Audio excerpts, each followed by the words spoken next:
Yes, mambo vipi mfuatiliaji wa Kanyuka TV? Asante sana kwa kuendelea kutufuatia. Kama bado hujasubscribe basi fanya hivyo ili uwe wa kwanza kupata habari zetu. Ni habari kutoka Chama cha Mapinduzi CCM ambapo Fred Vunjabei amewekwa kando ubunge Isimani huko na Mtatifikolo apitishwa rasmi. Ni katika uchaguzi ambao walikuwa wanatafuta mbunge wa kumrithi aliyekuwa mbunge wa jimbo la Isimani lilokuwa likiongozwa na William Vangimembe Lukuvi aliyefariki. Huyu mmoja kati ya wabunge wa CCM aliyekuwa mbunge wa Isimani kwa muda mrefu zaidi tangu mwaka 1995 hadi alipofariki mwezi Machi mwaka 2026 akiwa hapo katika jimbo hilo, akiwa mbunge katika jimbo hilo la Isimani huko Iringa huko. Sasa katika taarifa hii, baada ya kifo chake ndipo nafasi ya ubunge wa Isimani ilikuwa ni wazi na mchakato wa uchaguzi mdogo ukatangazwa rasmi. Na katika taarifa hii ambayo nimekuletea hapa leo inaangazia Fred Vunjabei huyu katika nafasi hiyo ambayo ilikuwa ikigombaniwa kuhusu nani ambaye anaweza kumrithi William Vangimembe Lukuvi kuwa mbunge wa jimbo hilo la Isimani. Waliibuka watu kadhaa hapa, ambapo sasa leo nimekuletea taarifa ya mfanyabiashara Fred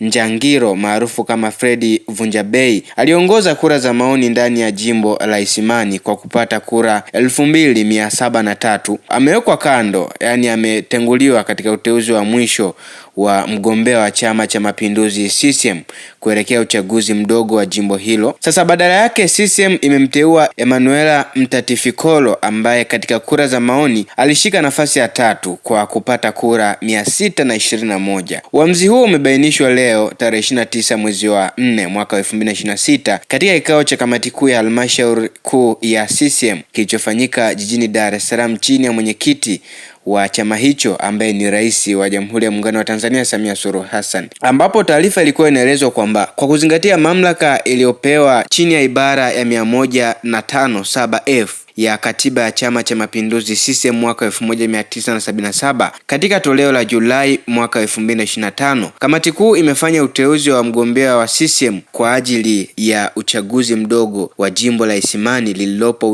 wilaya Iringa vijijini. Mgombea aliyeteuliwa ni Emanuela Kaganda Mtatifikolo, imeelezwa taarifa hiyo. Katika matokeo ya kura za maoni yaliyoshirikisha wagombea 18, Vunjabei aliongoza akifuatiwa na Festo Kiswaga aliyepata kura 873 huku Mtatifikolo akifikisha nafasi ya 3. Lakini kwa sasa Mtatifikolo ni mkuu wa wilaya ya Babati kabla ya kuhamishwa kutoka Meru. Sasa hivi Mtatifikolo ndio anaongoza na amewekwa kama mgombea rasmi ama kuwa mbunge rasmi wa jimbo hilo la Isimani huko Iringa vijijini. Fred Vunjabei alikuwa anaongoza kwa takriban kura 2703, lakini aliyechukuliwa alikuwa anashikilia nafasi ya 3 katika kura za maoni akiwa na kura takriban 621. Kwa sasa amechukuliwa Fred Vunjabei aliyekuwa anaongoza, lakini kwa sasa amechukuliwa Mtatifikolo aliyekuwa wa 3 katika kura za maoni, yani alikuwa wa mwisho.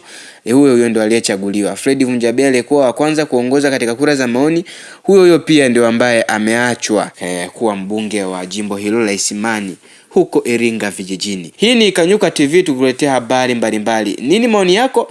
Hapa nimeweza kuona baadhi ya wadau wameweza kucomment hapa, wengine wakipendezwa, wengine wakimpa pole, wengine pia wakiandika maoni tofauti kufuatia tukio hili la uchaguzi wa mbunge kumrithi William Vangimembe Lukuvi aliyefariki tarehe Machi mwaka 2026 hapo katika hospitali baada ya kuwa mbunge tangu mwaka 1995 hadi mwaka 2026. Yeye alikuwa ni mbunge wa jimbo hilo la Isimani, mbunge kupitia Chama cha Mapinduzi CCM. Akasema hii ni kashfa ya uwazi wa kisiasa, inaonyesha kuwa matokeo ya kura za maoni hazizingatiwi na mchakato wa uteuzi unaweza kuonekana kubagua waliofanikiwa zaidi.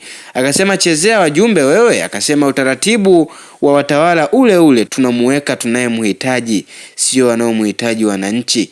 Akasema mkeka Fredi umechanika. Akasema fedha ulizohonga wajumbe zimekwenda bure. Akasema safi kabisa, wanafanya uchaguzi wa kiini macho tu. Moja kati ya wadau. Haya ni maoni tu mafupi ambayo nimeweza kusomea hapa, wadau wakihoji kwa nini Fred Vunjabei alishinda kwa kura takriban 2703 na huyu Mtatifikolo alikuwa namba 3 katika kura za maoni, lakini yeye ndo amewekwa pale. Fred Vunjabei amewekwa kando. Nini maoni yako mtazamaji wa Kanyuka TV? Make sure una subscribe, usahau kulike. Hii ni Kanyuka TV, kwa habari nyingi za uhakika na matukio, usite kusubscribe. Enjoy habari zetu.